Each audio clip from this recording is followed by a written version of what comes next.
Hello and welcome you all in law समझो YouTube channel, जहां हम लोग सीखेंगे लॉ काफ़ी इजी वे में। और आज का टॉपिक है हमारा मेंस रिया। मेंस रिया होता क्या है?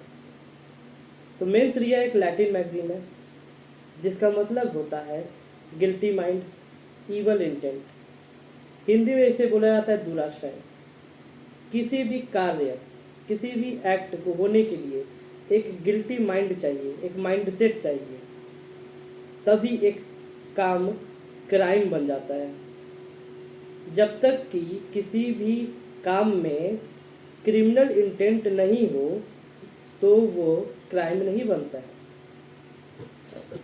एक तरीके से मेंस रिया को बोला जाता है आपका मेंटल एलिमेंट ऑफ क्राइम। ये क्या है भाई? एक मेंटल एलिमेंट है, एक दिमागी मस्तिष्क का एक तत्व है जो क्राइम में लगता है।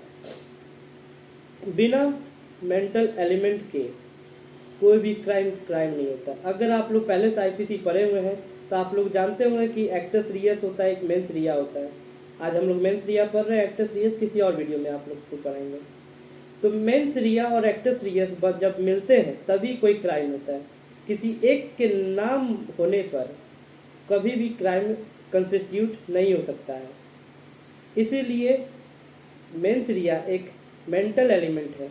और इसे एक तरीके से भी बोला जा सकता है कि वो sorry it indicates the will to do prohibited work. क्या बोला जा सकता है? It indicate the will to do prohibited work. मतलब ये एक तरीके से आपके मन की आवाज़ बन जाता है जो आपको प्रोहिबिटेड वर्क, जो मना है कार्य करने के लिए कानूनी तौर पे, जिसके लिए आप दंडनीय है, जो कार्य करने से आपको रोका जाता है, जिसके लिए आपको सजा मिल सकता है, वो कार्य करने के लिए आपको उत्सुक करता है आपका मन, वो एलिमेंट है आपका मेंस रिया। देखा जाए तो मेंस रिया कहीं भी यूज़ नहीं है आईपीसी में डायरेक्ट। तो आप लोग सोचेंगे कि अब मेंस रिया डायरेक्ट वर्ड तो यूज़ नहीं है कहीं। इसका मतलब प्राइमा फेसी तो ये बनता है कि अगर वर्ड यूज़ नहीं है तो आपका मेंस रिया एप्लीकेबल नहीं है आईपीसी पे, कहीं भी यूज़ नहीं है आईपीसी का। पर अगर देखा जाए तो आईपीसी में मेंस रिया नहीं है, बट मेंस रिया के कई फॉर्म मौजूद हैं। कहाँ कहाँ मौजूद है, क्या मौजूद है, वो हम लोग अभी आगे जानेंगे। तो मेंस रिया के फॉर्म मौजूद है। अब क्या क्या फॉर्म हो सकते हैं भाई? डिसऑनेस्टली हो सकता है, फ्रॉडुलेंटली हो सकता है, आपका नोइंगली हो सकता है, और काफ़ी सारे वर्ड हैं। तो इसलिए ये समझा जा सकता है कि आपका मेंस रिया एप्लीकेबल तो है। अब बात आता है कि मेंस रिया एप्लीकेबल है कहाँ कहाँ पे, क्या एप्लीकेबल है।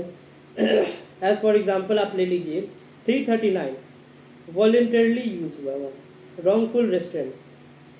339 में रॉन्गफुल रेस्ट्रेंट दिया है जिसमें आपका वॉलेंटरली यूज़ किया है वर्ड, ठीक है। और आपका ले लीजिए थेफ्ट यानी 378 में वहाँ पे डिसऑनेस्टली लिया है वर्ड, डिसऑनेस्टली वर्ड यूज़ किया है, वो भी एक मेंस रिया का ही रूप है। और जो आपका रॉन्गफुल रिस्ट्रेंट में वर्ड किया है वॉलेंटरली यूज़, वो भी एक मेंस रिया का ही फॉर्म है। तो मेंस रिया यूज़ तो है पर अपने असली नाम से नहीं, वो किसी और के नाम से जाना जाता है। इसलिए मेंस रिया आईपीसी में सब जगह मिलेगा। जहाँ भी क्राइम है वहाँ मेंस रिया है, जहाँ मेंस रिया है वहाँ क्राइम है, ऐसा नहीं बोल सकते। क्यों? क्योंकि मेंस रिया तो हो जाएगा। हम सोच लिए आज कि हम आज जाके मर्डर कर देंगे, पर हम तो घर में बैठे हुए हैं, हम एक्ट तो किए ही नहीं। ईवल इंटेंट तो आया, गिल्टी माइंड आया, ईवल इंटेंट आ गया मेरे पास, हम पर किए नहीं, कोई एक्ट किए नहीं, तो क्या क्राइम होगा? नहीं, नहीं होगा। जब तक कि एक्ट प्लस आपका गिल्टी माइंड या इवल इंटेंट जुड़ नहीं जाता तब तक कि आपका कोई भी क्राइम कंस्टिट्यूट नहीं होगा।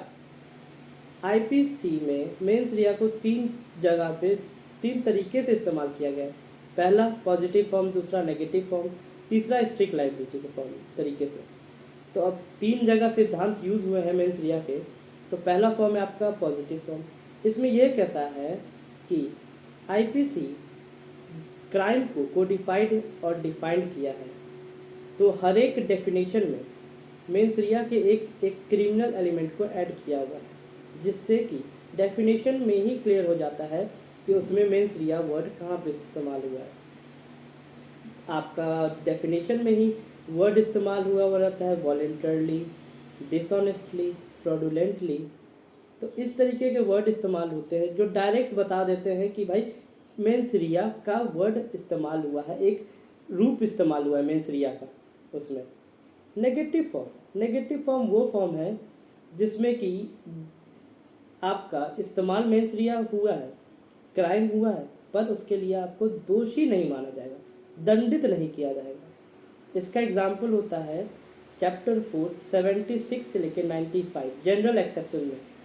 इसमें यह बोला जाता है कि अगर क्राइम होता है तो कोर्ट यह मानता है कि आप जब क्राइम किए हैं तो आपका मनोस्थिति, आपका ईवल इंटेंट मौजूद नहीं था, आपके अंदर कोई भी गलत काम करने के लिए मन नहीं था, उस तरीके का भावना नहीं था, वो आपसे एक गलती हुआ है, वो क्राइम आपका गलती से हो गया है। तो इसलिए इसको बोला जाता है नेगेटिव फॉर्म, और इसमें किसी भी तरीके का पनिशमेंट नहीं दिया जा सकता है। और तीसरा आता है स्ट्रिक्ट लाइबिलिटी। स्ट्रिक्ट लाइबिलिटी हो गया आपका ये क्रिमिनल स्टेट ऑफ माइंड का क्रिमिनल स्टेट ऑफ माइंड को दर्शाता है, जिसमें यह बोलता है कि अगर क्राइम हुआ है तो आपको मेंस रिया रहे या ना रहे, आपको दंडित किया जाएगा, यू आर पनिशेबल। अब कैसे पनिशेबल है भाई? अगर इसमें कोर्ट यह मान के चलता है कि अगर वो आप काम कर रहे हैं तो उस कार्य को करने में आपका मन साथ दिया, आपका वो क्रिमिनल इंटेंट था, बिना क्रिमिनल इंटेंट के वो काम नहीं होता। आईपीसी के धाराओं में कई धारा ऐसे हैं जिसमें कि अगर कोई क्राइम होता है तो उस क्राइम को करने के लिए ईवल इंटेंट नेसेसरी है। एक बहुत बड़ा एक एलिमेंट रोल प्ले करता है, रोल उसमें मेंस रिया का। अगर मेंस रिया नहीं रहेगा तो वो क्राइम कंस्टिट्यूट ही नहीं होगा। इसलिए वो स्ट्रिक्ट लाइबिलिटी के फॉर्म में जाता है कि अगर आपसे वो क्राइम हुआ है तो आप मेंस रिया आप बोलते रहिए कि नहीं मैंने वो गलती नहीं किया है, पर माना जाएगा कि अगर आप वो क्राइम हुआ है आपसे तो वो इविल इंटेंट था आपके अंदर। एग्जाम्पल ले लीजिए रॉन्गफुल रेस्ट्रेंट, रॉन्गफुल कन्फाइनमेंट। ये दोनों एक्ट में अगर आप किसी को रोक रहे हैं, जाने नहीं दे रहे हैं, घेर लिए हैं चारों तरफ से, तो वो क्या है भाई, आप इविल इंटेंट है। आप ये तो नहीं बोलेंगे कि नहीं मैंने गलती से उसे चारों तरफ से घेर लिया, उसे जाने नहीं दिया मैंने। तो भाई आपके अंदर कुछ ना कुछ तो इविल इंटेंट होगा ना, तभी ना आपने उसे रोका। अगर इविल इंटेंट नहीं होगा तो आप क्यों रोकेंगे? आप एक तरफ से रोकेंगे, दूसरा तरफ से जाने देंगे। इसीलिए बोला जाता है कि मेंस रिया को 3 तरीके से, मेंस रिया का सिद्धांत 3 तरीके से लागू होता है आईपीसी में। पॉजिटिव फॉर्म जिसमें सीधा से दिख जाता है कि भाई हाँ इसमें इविल इंटेंट है, इसमें क्या क्या मेंस रिया का फॉर्म यूज हुआ है। दूसरा नेगेटिव फॉर्म जिसमें आपका मेंस रिया होते हुए भी आपको पनिशेबल नहीं माना जाएगा। और तीसरा है कि आप क्राइम कर दिए हैं अगर, तो आप मेंस रिया भले आपके अंदर नहीं हो पर उसमें मेंस रिया इंक्लूड है। कोर्ट यही मान के चलेगा कि आप किए हैं तो आपका मेंस रिया उसमें था, आपकी मंजूरी है उस काम में, क्राइम में। अब आते हैं मेंस रिया के दूसरे टॉप पॉइंट पर जिसका नाम है मैगजीम।